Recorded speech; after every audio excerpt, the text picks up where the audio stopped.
Hello friends, Bangla activity চ্যানেলে আপনাদের সবাইকে ওয়েলকাম। ব্রেকিং নিউজ, 4500 শূন্য পদে প্রধান শিক্ষক করতে চলেছে এসএসসি। লোকসভা ভোটের আগেই গেজেট বিজ্ঞপ্তি প্রকাশ করলো এসএসসি। চলুন এ বিষয়ে আমরা বিস্তারিত পড়ে নিই। খুব ভালো খবর প্রধান শিক্ষক হতে চাওয়া প্রার্থীদের জন্য। প্রধান শিক্ষক ও শিক্ষিকা নিয়োগ নিয়ে কলকাতা ভোটের আগেই গেজেট বিজ্ঞপ্তি প্রকাশ করতে চলেছে রাজ্য সরকার। সরকার ও সরকার পোষিত স্কুল মিলিয়ে প্রধান শিক্ষক ও শিক্ষিকার মোট শূন্যপদ রয়েছে প্রায় 4500 মতো। এবারে প্রধান শিক্ষক ও শিক্ষিকা নিয়োগের ক্ষেত্রে সংরক্ষণ চালু করেছে স্কুল সার্ভিস কমিশন। শুক্রবার এই নিয়ে বিকাশ ভবনে একটি উচ্চ পর্যায়ের বৈঠক হয়েছে। বিজ্ঞপ্তি জারি এখন শুধু সময়ের অপেক্ষা।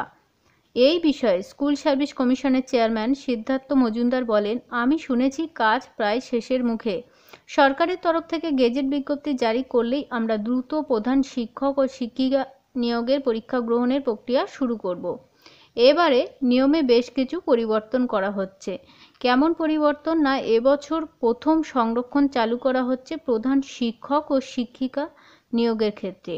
ওএমআর শিটে পরীক্ষা হবে, পরীক্ষার্থীদের উত্তরপত্রের কার্বন কপিও দিয়ে দেওয়া হবে। লিখিত পরীক্ষা ও শিক্ষাগত যোগ্যতার ফলাফল মিলিয়েই ফল প্রকাশ করা হবেই বলে জানা যাচ্ছে। শেষবার হাই স্কুলে 2017 সালের শিক্ষক ও শিক্ষিকা নিয়োগের বিজ্ঞপ্তি হয়েছিল। প্রধান শিক্ষক পদে নিয়োগ হয়েছিল 2019 সালে।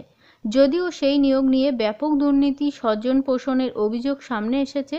এরপর প্রায় দীর্ঘ 6 বছর অতিক্রান্ত হয়ে গেলেও প্রধান শিক্ষক পদে নিয়োগ বিজ্ঞপ্তি প্রকাশ হয়নি। এর ফলে স্কুলগুলোতে প্রচুর শূন্যপদ রয়েছে। পঠন পাঠনের সমস্যায় পড়েছে স্কুলগুলো। রাজ্যের এই উদ্যোগে খুশি শিক্ষক সংগঠনগুলি। অনেক ধন্যবাদ সঙ্গে থাকার জন্য। পরবর্তী আপডেটের জন্য প্লিজ চ্যানেলটাকে সাবস্ক্রাইব করে সঙ্গে থাকবেন এরকম ছোট ছোট আপডেট পাওয়ার জন্য। Thank you.